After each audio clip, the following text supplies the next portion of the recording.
बिस्मिल्लाहिर्रहमानिर्रहीम। स्टूडेंट्स, हमारा आज का टॉपिक है मैकेनिज़्म ऑफ एंजाइम एक्शन यानी कैटालिसिस। ठीक है, मैकेनिज़्म ऑफ एंजाइम एक्शन के जो प्रोसेस होता है उसको कैटालिसिस भी कहते हैं। तो इसकी कुछ प्रॉपर्टीज़ हैं जो एंजाइम एक्शन है उसमें। सबसे पहली प्रॉपर्टी तो ये है कि ये स्पेसिफिसिटी इसमें पाई जाती है। स्पेसिफिसिटी का मतलब ये है कि एंजाइम जो है, जो कि एक 3 डायमेंशनल स्ट्रक्चर है जो ग्लोब्यूलर प्रोटीन का बना हुआ होता है, ये सब चीज़ें हम पहले पढ़ चुके हैं पिछले लेक्चर में। हर एंजाइम जो है वो एक स्पेसिफिक केमिकल कंपोजिशन उसकी होती है। ठीक है, हर एंजाइम की स्पेसिफिक केमिकल कंपोजिशन होती है, यानी उसमें स्पेसिफिक अमाइनो एसिड्स मौजूद होते हैं जो एक स्पेसिफिक शेप में प्रेजेंट होते हैं। ठीक है, specific amino acids specific shape में प्रेजेंट होते हैं तो फिर एक स्पेसिफिक एंजाइम बनता है। और इस वजह से एक स्पेसिफिक एंजाइम जो है वो एक स्पेसिफिक सबस्ट्रेट के साथ ही अटैच होता है। ठीक है, एक स्पेसिफिक एंजाइम एक स्पेसिफिक सबस्ट्रेट के साथ अटैच होता है। इट मीन्स के हर एंजाइम हर किस्म के सबस्ट्रेट के साथ अटैच नहीं हो सकता, या ऐसा नहीं हो सकता कि एक एंजाइम जो है वो 2-3 सबस्ट्रेट के साथ अटैच हो सके, या 2-3 सबस्ट्रेट जो हैं वो एक ही एंजाइम के साथ अटैच हो सकें। यानी ऐसी कोई पॉसिबिलिटी नहीं है। जैसे एंजाइम की स्ट्रक्चर स्पेसिफिक है, इसी तरह से एक ख़ास सबस्ट्रेट के लिए ही होता है।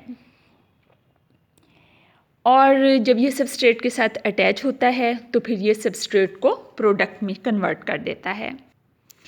अच्छा स्टूडेंट्स, जब एंजाइम किसी सबस्ट्रेट के साथ अटैच होता है तो ये सबस्ट्रेट को प्रोडक्ट में कन्वर्ट कर देता है और खुद एंड पे एज सच अनऑल्टर्ड रिलीज़ हो जाता है। यानी एंजाइम के अपने स्ट्रक्चर में कोई चेंज नहीं आता, सिंपली एंजाइम जो है वो सबस्ट्रेट को तो प्रोडक्ट में कन्वर्ट कर देता है लेकिन खुद वो अनऑल्टर्ड रहता है। इसी तरह से थर्ड इसकी प्रॉपर्टी ये है कि पूरे रिएक्शन में एक एंजाइम नहीं चाहिए होता बल्कि चेन ऑफ एंजाइम्स चाहिए होते हैं। जैसे कि रेस्पिरेशन है, जैसे कि फोटोसिंथेसिस है, इनके एंजाइम्स जो हैं वो एक एंजाइम नहीं होता बल्कि चेन ऑफ एंजाइम्स होते हैं जो कि एक ख़ास तरतीब से होते हैं। पहले एक एंजाइम वर्क करता है और वो क्या करता है कि इनिशियल सबस्ट्रेट को प्रोडक्ट में कन्वर्ट कर देता है। फिर ये जो प्रोडक्ट है ये सबस्ट्रेट बन जाता है अगले एंजाइम के लिए। ये अगला एंजाइम है वो इसको सबस्ट्रेट को इस प्रोडक्ट में कन्वर्ट कर देता है। फिर ये जो प्रोडक्ट था इस एंजाइम का, ये अगले एंजाइम के लिए सबस्ट्रेट है और वो क्या करता है, वो इस सबस्ट्रेट को इस प्रोडक्ट में कन्वर्ट कर देता है। फिर ये प्रोडक्ट जो है वो अगले एंजाइम के लिए सबस्ट्रेट है और वो एंजाइम इस सबस्ट्रेट को इस प्रोडक्ट में कन्वर्ट कर देता है। तो हर एंजाइम जो है वो अपना प्रोडक्ट अगले एंजाइम के हवाले कर रहा है और वो फिर उसको अगले एंजाइम के हवाले कर रहा है और वो फिर उसको अगले एंजाइम के हवाले कर रहा है। इस तरह चेन ऑफ एंजाइम्स हैं जो कि एक ख़ास तरतीब से पाए जाते हैं और उसी तरतीब से ये रिएक्शन को कंट्रोल करते हैं और फाइनली काफ़ी सारे एंजाइम मिलकर जो इनिशियल सबस्ट्रेट होता है उसको फाइनल प्रोडक्ट में कन्वर्ट कर देते हैं। तो चेन ऑफ एंजाइम्स भी कुछ रिएक्शन के लिए चाहिए होते हैं।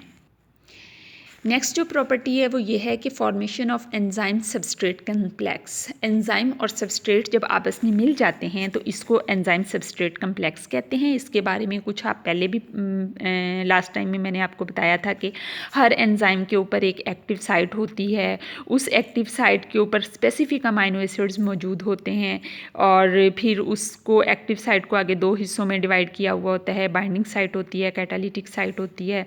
बाइंडिंग साइट के ऊपर जब सबस्ट्रेट अटैच होता है तो वो कैटालिटिक साइट में कुछ चेंजेस प्रोड्यूस करता है और फिर कैटालिटिक साइट कैटालिसिस परफॉर्म करती है और सबस्ट्रेट को प्रोडक्ट में कन्वर्ट कर देती है। अगर इसमें आपको कोई कन्फ्यूजन हो तो पिछला लेक्चर खोल के उसको दोबारा देख लें, आपकी कन्फ्यूजन दूर हो जाएगी।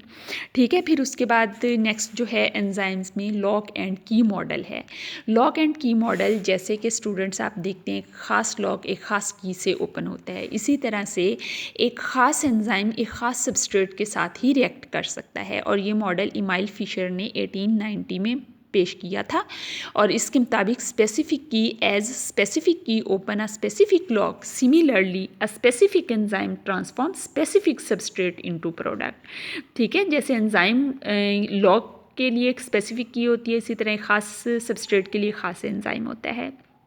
इसको लॉक एंड की मॉडल कहते हैं। लेकिन इसके मुताबिक जो एक्टिव साइट होती है या जो एंजाइम होता है वो रिजिड स्ट्रक्चर है।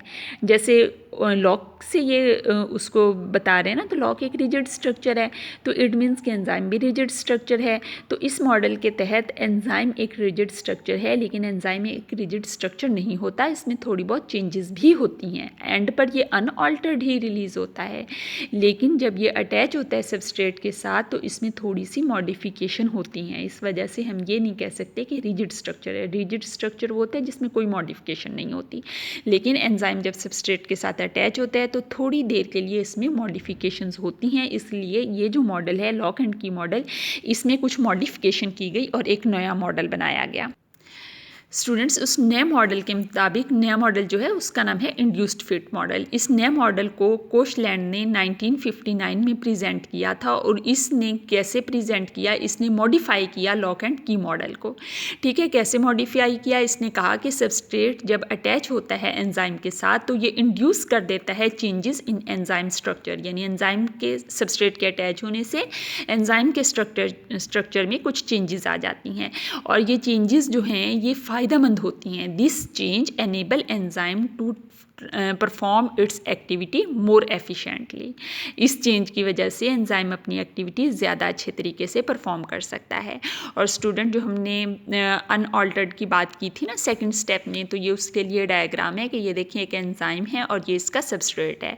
ये एंजाइम सबस्ट्रेट कम्प्लेक्स की जो हमने बात की थी कि एंजाइम और सबस्ट्रेट आपस में मिलते हैं तो एंजाइम सबस्ट्रेट कम्प्लेक्स बन जाता है, ये है एंजाइम सबस्ट्रेट कम्प्लेक्स। और फिर एंजाइम सबस्ट्रेट कम्प्लेक्स जब बन जाता है तो फिर एंजाइम जो है वो सबस्ट्रेट के अंदर चेंजेस लाता है और सबस्ट्रेट को प्रोडक्ट में कन्वर्ट कर देता है। तो ये प्रोडक्ट है। ये एंजाइम को आप देखें कि वो जैसा पहले था वैसे का वैसा रिलीज़ हो गया है, लेकिन जो सबस्ट्रेट है वो कैटालिसिस उसकी हो गई है, वो ब्रेक डाउन हो गया है और वो प्रोडक्ट में चेंज हो गया है। तो इस तरह से एंजाइम ने सबस्ट्रेट को प्रोडक्ट में कन्वर्ट कर दिया और ख़ुद अनऑल्टर्ड रहा। और स्टूडेंट्स, इसके अनऑल्टर्ड रहने की वजह से ही एंजाइम जो हैं वो रीयूज़ होते रहते हैं। अब ये एंजाइम है ये सच फ्री हो गया, अब ये अगले इसी तरह के यानी इसी किस्म का जो सबस्ट्रेट है उसको प्रोडक्ट में कन्वर्ट करने के लिए दोबारा यूज़ हो जाएगा। तो एंजाइम्स जो हैं वो अगेन एंड अगेन यूज़ होते रहते हैं। तो स्टूडेंट्स, ये हमारा आज का लेक्चर था। कल हम इंशाल्लाह इनहिबिटर पढ़ेंगे।